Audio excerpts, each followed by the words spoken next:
Capítulo 4: Santidade e graça. Os ingredientes que compõem a fórmula da transformação. O mundo contemporâneo não estabelece apenas fronteiras geográficas, mas também entre pessoas. Essas fronteiras invisíveis são definidas com base em estilos, opiniões e preferências. Roqueiros e pagodeiros, acadêmicos e incultos, esportistas e sedentários, flamenguistas e vascaínos, arminianos e calvinistas. As pessoas parecem obedecer às diretrizes de permanecer em seus devidos lugares e se relacionar com aqueles que pertencem às suas tribos. Mesmo os que cruzam a fronteira geralmente retornam logo ao habitat natural. Não gostamos de misturar o que é diferente. O rico vive longe do pobre, o inválido distante do que está são. O santo não se aproxima do pecador. Gostaria imensamente de dizer que na igreja não estabelecemos essas fronteiras. No entanto, isso seria faltar com a verdade. Na realidade, durante muitos anos, incentivamos a criação dessas fronteiras. Apregoávamos que precisaríamos nos afastar dos pecadores para viver nossa santidade. Rotulávamos quem trabalhava fora da igreja como alguém que estava no ambiente secular. De forma inconsciente, muitas vezes dizíamos que para servir a Deus, a pessoa deveria ser um missionário na África ou um pastor. Influenciados pela visão de uma santidade monástica, definíamos o que não era santo. E então dizíamos que para sermos santos deveríamos nos afastar do que não era, fronteiras e barreiras. Com textos bíblicos defendíamos essas ideias. Bem-aventurado o varão que não anda segundo o conselho dos ímpios, nem se detém no caminho dos pecadores, nem se assenta na roda dos escarnecedores. Salmos 1:1. Não vos prendai a um jugo desigual com os infiéis. Por que sociedade tem a justiça com a injustiça? E que comunhão tem a luz com as trevas? E que concórdia há entre Cristo e Belial? Ou que parte tem o fiel com o infiel? 2 Coríntios, capítulo 6, verso 14 e 15, versão ARC. Baseados em versículos assim, defendíamos uma santidade quase semelhante a um monge enclausurado, cercado de seus iguais. Contudo, não analisávamos esses textos à luz de Cristo. Uma teologia que não tem Cristo como centro vai nos levar ao desequilíbrio e à imaturidade. Sua vida, palavras, obras, cruz e ressurreição são a pedra angular a partir da qual toda a Bíblia deve ser examinada. Por exemplo, como o Salmo 1 é visto na vida de Jesus? Quem são os ímpios, pecadores, escarnecedores definidos por Cristo? Jesus se convida para estar na casa de Zaqueu, o ladrão. Recusa-se a lançar pedras sobre a mulher adúltera e honra a prostituta que lavou seus pés. Leia os evangelhos e observe que os fariseus e escribas religiosos entendiam ser um absurdo Jesus comer com os pecadores e frequentar suas casas. A religiosidade é a maior defensora de um mundo eclesiástico, onde os santos estão distantes dos pecadores. Era justamente com esses religiosos que Jesus tratava mais duramente. Ele os chamava de hipócritas, raças de víboras, sepulcros caiados e falsos guias. À luz de Cristo, responda: quem são os ímpios? Pecadores e escarnecedores, descrito no primeiro versículo de Salmo 1. A santidade de Cristo repele os religiosos e atrai os pecadores. Se temos atraído os religiosos e afastado os pecadores, não estamos sendo santos como Jesus. A santidade de Cristo não tem compromisso com os orgulhosos, que dizem estar sãos, quando na verdade estão doentes. Antes ele veio para aqueles que conseguiam enxergar suas próprias doenças. Deus nos chama a sermos santos como ele, e Cristo é a própria expressão dessa santidade. Observando a santidade de Jesus, vemos que ele quebrou as fronteiras invisíveis para estar com aquele que era o oposto do que ele é. Ao contrário do mundo, o Deus, dono do ouro e da prata, aproximou-se do pobre. O curado esteve próximo dos doentes. O santo se fez amigo do pecador. O pai correu para abraçar o sujo filho pródigo. Em Cristo, vemos que a santidade só se distancia do orgulho. Os fariseus e escribas religiosos eram pecadores tais como Zaqueu ou a mulher pega em adultério. Apenas não enxergavam isso. Deus resiste àqueles que abraçam a soberba como estilo de vida, a ponto de não verem suas doenças. Paulo escreveu aos Coríntios: já por carta vos tenho escrito que não vos associeis com os que se prostituem. Isso não quer dizer absolutamente com os devassos deste mundo, ou com os avarentos, ou com os roubadores, ou com os idólatras, porque então vos seria necessário sair do mundo. Mas agora escrevi que não vos associeis com aquele que, dizendo-se irmão, for devasso ou avarento, ou idólatra, ou maldizente, ou beberrão, ou roubador, com o tal, nem ainda comais. 1 Coríntios 5, 9 a 11, versão ARC, grifo meu. Paulo o está aconselhando a não se associarem com quem diz ter fé, mas vive como um incrédulo. Os fariseus e escribas da época de Jesus tinham exatamente esse comportamento. Jesus chamou a atenção do povo para que tomasse cuidado com o fermento dos fariseus, pois um pouco de fermento leveda toda a massa. Quem anda com gente que diz crer, mas vive no pecado, pode ter o fermento da hipocrisia tomando o seu interior, pois essas pessoas podem passar a acreditar que é possível viver para Deus sem ter responsabilidade de agir em coerência com sua confissão. Amém. A mensagem é clara: você não conseguirá ser santo associando a pessoas hipócritas. Todavia, com os pecadores, o apóstolo Paulo chega a dizer que, para não se relacionar com eles, seria necessário sair do mundo, ou seja, para se afastar completamente dos pecadores, só implantando uma igreja em Marte. Ainda assim, há crentes que insistem em tentar viver como alienígenas na Terra, quando deveria ser sal da Terra. Jesus usou duas figuras para nos falar de nosso papel no mundo: sal e luz. O sal é famoso pelo tempero que dá à comida, ou seja, o sal não é substância importante de forma isolada, mas dentro de um contexto. Seu papel só tem relevância inserido dentro de uma comida que não tem a sua presença.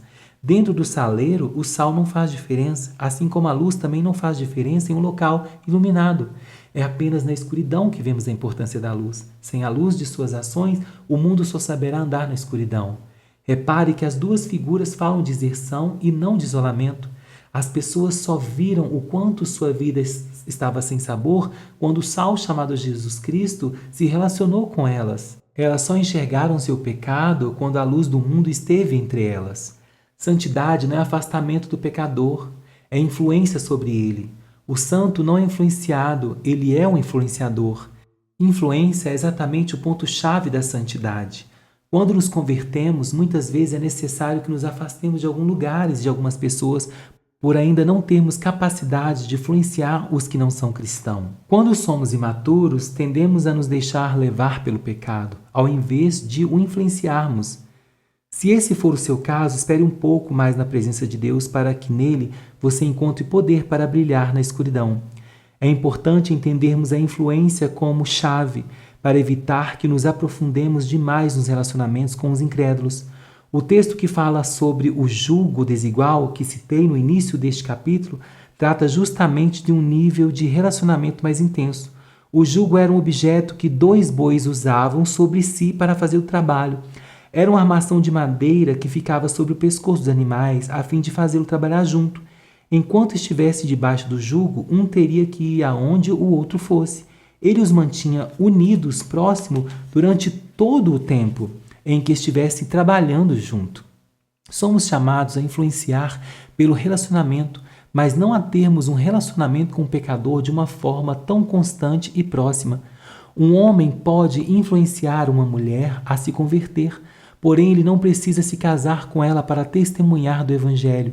Seja equilibrado a ponto de ouvir todo o conselho da Bíblia. Baseado em alguns conselhos bíblicos, entendemos que santidade não é isolamento do pecador, e sim proximidade para o influenciar. Com isso, vemos que santidade é a capacidade de não se contaminar com o pecado do pecador, de salgá-lo com a verdade do Evangelho. O cristão é como um sabonete. Da próxima vez que você for tomar banho, convida-o a fazer um teste. Antes de esfregar o sabonete em você, leve ao seu nariz e sinta o cheiro dele. Tome o seu banho normalmente. Não desejo me intrometer demais na sua privacidade. Depois que terminar, pegue novamente o sabonete e veja como está o perfume dele. O aroma agradável permanece, não é mesmo? Não importa o quanto você estava sujo, nem se por acaso naquele dia o seu odor não estava tão agradável quanto de costume. Nada disso afeta o sabonete. Ao contrário, foi você quem ficou limpo e cheirando a sabonete. Os santos não apenas continuam limpos e cheirosos, mesmo em contato com este mundo sujo, como também espalham a pureza e o bom perfume de Cristo aonde forem. Subtópico: a graça e o equilíbrio. Diante de tudo isso, você pode estar se perguntando: como alguém pode conceber uma santidade isolada e afastada do mundo? A resposta pode estar na falta do entendimento e da prática da graça. A graça fala do amor, misericórdia e favor de Deus concedidos a quem não merece. Sem a graça, somos capazes de pensar apenas em nosso ingresso no céu, sem nos preocupar com aqueles que estão no mundo. Sem ela, pensamos em como ser santos, mas não nos importamos em fazer essa santidade brilhar a fim de ajudar outros a serem santos. Na verdade, tanto a santidade sem a graça como a graça sem a santidade constituem desequilíbrios nocivos para a igreja. Você conhece pessoas capazes de lutar pelo que é certo, mesmo machucando os outros? Pessoas que parecem matar um mosquito com um canhão? Agora, por outro lado, conhece gente tão amorosa que é capaz de levar o ferido, ajudar os outros e que, nesse propósito de ajudar, acaba deixando de lado a verdade por medo de machucar o outro? A santidade de quem luta pela verdade e a de quem ama a ponto de liberar graça a quem precisa são corretas e aconselháveis. O problema é o desequilíbrio entre elas. Precisamos ser verdadeiros e lutar pela verdade, mas com graça suficiente para abençoar quem está perto de nós. O Verbo Jesus fez-se carne e habitou entre nós. Cheio de graça e verdade, ele foi gracioso com Zaqueu a ponto de se convidar para estar em sua casa. E assim, a verdade de sua vida constrangeu Zaqueu a abandonar o seu pecado. A graça não lançou pedras sobre a mulher adúltera. Contudo, a verdade disse a ela que não pecasse mais. A cruz mostra que o nosso pecado é terrível, mas que em Cristo somos perdoados. Cristãos imaturos se enrolam no desequilíbrio entre santidade e graça. Por isso querem viver sua santidade isolada, sem ajudar e sendo duros demais com as pessoas, ou querendo amar tanto o pecador que acabam sendo frouxos a ponto de não falar a verdade com ele. Como ser verdadeiro e ao mesmo tempo gracioso? Vamos ser práticos. Primeiro comece amando e não cobrando. Jesus não cobrou mudança, ele amou primeiro. Lembre-se de que você constantemente também precisa do amor das pessoas e da paciência delas com os seus erros. Eu e você já cometemos os mesmos erros mais de uma vez e precisamos do amor de Deus também. Quem não reconhece suas necessidades pessoais da graça e do amor de Deus não demonstrará esse amor para os outros. Os fariseus não reconheciam seus erros e assim não recebiam perdão e graça. Por isso, apenas cobravam os outros. Se você constantemente cobra e condena as pessoas, não tem a graça presente em sua suposta santidade. Cristãos que criticam demais os erros dos outros e falam demais sobre os seus acertos são falsos santos. Certifique-se de que tem amado e não condenado as pessoas. Todavia, não deixe de falar a verdade em mansidão com elas. Quando falamos a verdade em mansidão, não estamos condenando, mas sim amando as pessoas. Quem nunca repreende só quer ficar bem com você, não quer o seu bem. Silenciar a verdade para ganhar a aprovação do outro nunca foi e nunca será amor. Deus é amor, porém, nunca abriu mão da verdade para ter um relacionamento conosco. Deus amou o mundo, entretanto, proibiu amizade com ele. Se você quer ter equilíbrio entre a santidade e a graça, sempre peça também a direção a Deus acerca de como falar. Há pessoas que já são quebrantadas e uma fala carinhosa e amorosa vai resolver. Outras vezes, ao lidar com corações mais duros, Deus vai levá-lo a ser mais incisivo. Seja sensível para perceber que não tem que falar sempre do mesmo jeito. Existem cristãos tão focados na graça que veem toda a mensagem de correção como condenação. Por isso falam apenas de boas verdades para animar os crentes. Outros são tão desequilibrados na santidade que fizeram da correção sua única mensagem.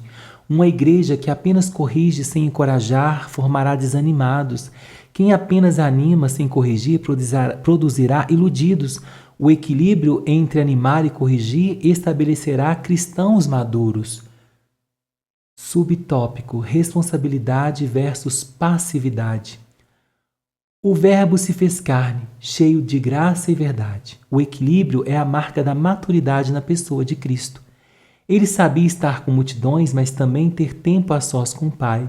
Convicto sem ser orgulhoso, manso sem perder a autoridade, poderoso e humilde. Dependente do Pai, mas ativo no trabalho. Quem não vive no equilíbrio não está vivendo a vida de Cristo. Para sermos equilibrados como Cristo, é fundamental entender a dinâmica da santidade com a graça. Quando não compreendemos isso, acabamos perdidos entre a passividade e a responsabilidade.